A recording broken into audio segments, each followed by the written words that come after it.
Was there any moments, that made you go, let me just close shop and go and sit somewhere or find a job or do something else, or even leave this whole edtech space altogether?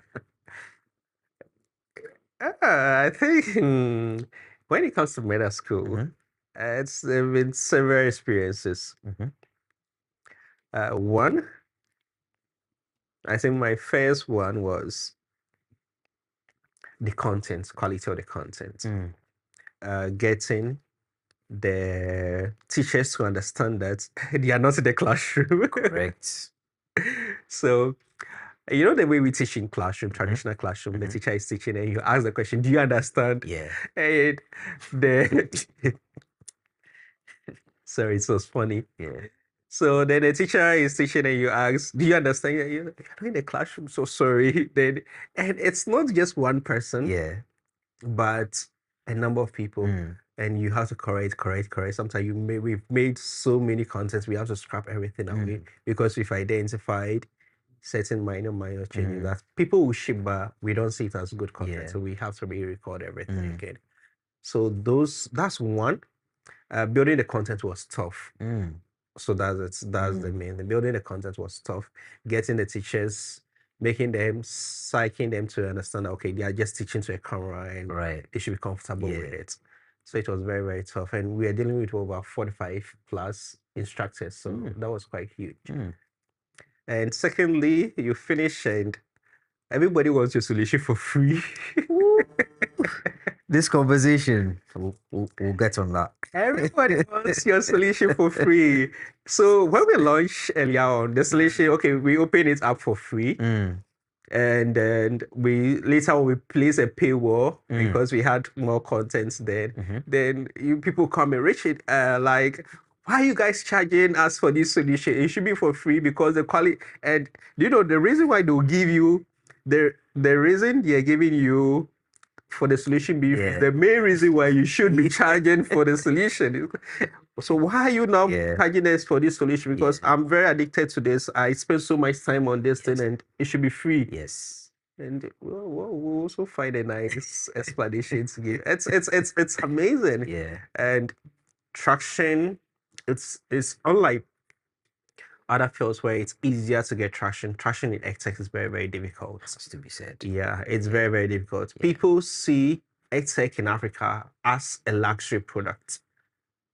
So it's like, okay, when I have the money before, I'll be able to pay for a solution like this. They don't see it as something it's very urgent.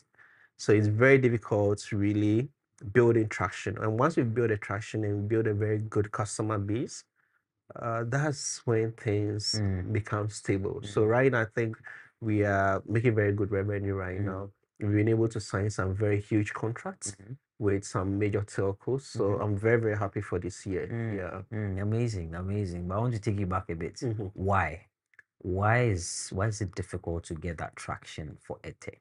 Yeah, because in Africa, people see edtech products as luxury products. We don't see it as, okay, I really need this. It's like, okay, it's for the rich kids, or I don't have a phone, so I can't afford it, or I don't even have a mobile money wallet. And the people you are building the products to, so one of the mistakes that we made as the startup was that we didn't know the difference between our users. We made a very huge mistake with who our users were. Okay. Oh, sorry, who our customers were. Okay. We thought our customers were students, and students were not our customers. Our customers were their parents, because their parents were the people paying for them. And we thought the customers were students, so we were marketing to students. Right. And we had to pay dearly for that. Later on, we realized that the students are just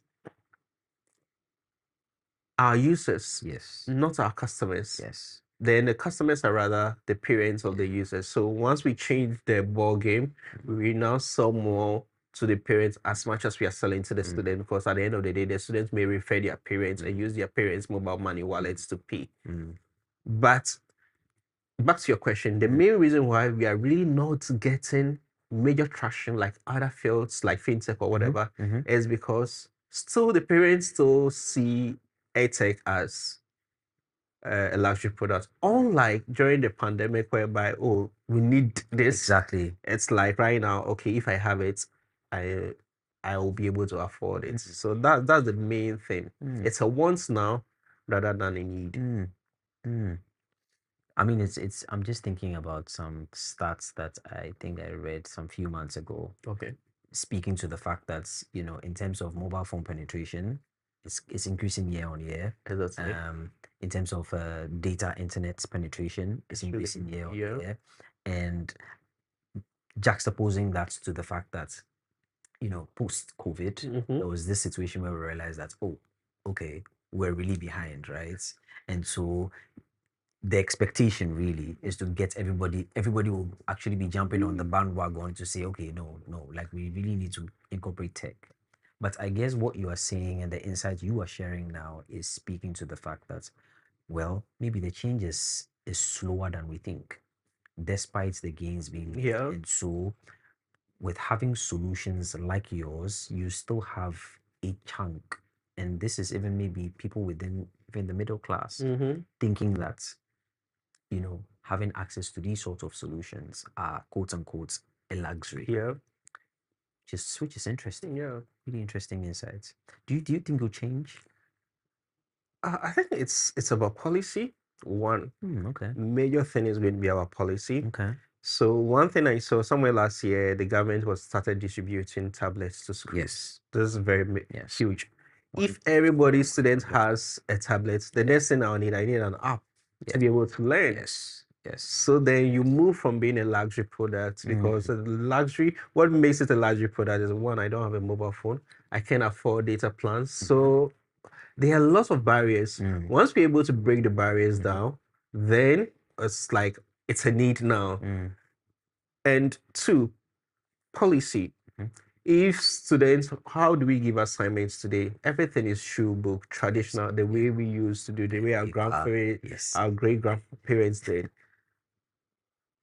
But most schools in the US today, they'll just give you an assignment on a portal. You go home. So you know that you need a tablet to do it. Yeah. So because the assignment is there, you submit the assignment on a portal. There's no need for you to bring paper to school or a book to school. So these are things that need to change for Edtech solutions become a need rather than a luxury.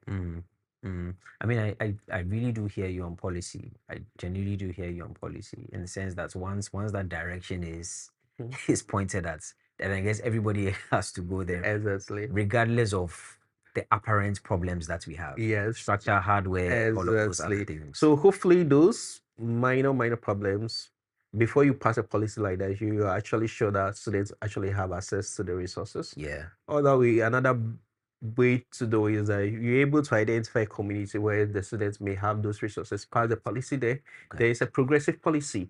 So this policy affects just this region for now. Okay. Then second, maybe year 2, we've been able to expand access to this particular region. And so it's a progressive policy. We give ourselves a 10-year lifespan, and we're able to really move people from the third tier to second tier or the middle tier, which is where we really need to move the population. I like that you've mentioned that, because I think most often when you speak to or you interact with stakeholders, etc., there's this, I'm tempted to say, a pessimistic approach, right? It almost comes off as if we are not able to, wave that wand that is going to solve all of the problems at once now, then it's not going to work. So I really do hear you on at least having a progressive policy, a progressive plan that allows for all players to understand, okay, this is where we are going. At least everybody knows where the North Star is, and we are going to move in that direction gradually. Exactly. And I think especially for our context, especially on the African continent, that makes sense. It makes a lot of sense. That way we're able to give a timeline to ourselves. We keep our leaders accountable. Yes. And we can get there as a people. Yes. Yes. Absolutely makes sense. Absolutely. It's interesting you mentioned it, because it's something I've been thinking about, and sometimes it comes off, it rubs me off a bit wrong. I don't know, quite wrongly, because I'm like, where we're going to it's or maybe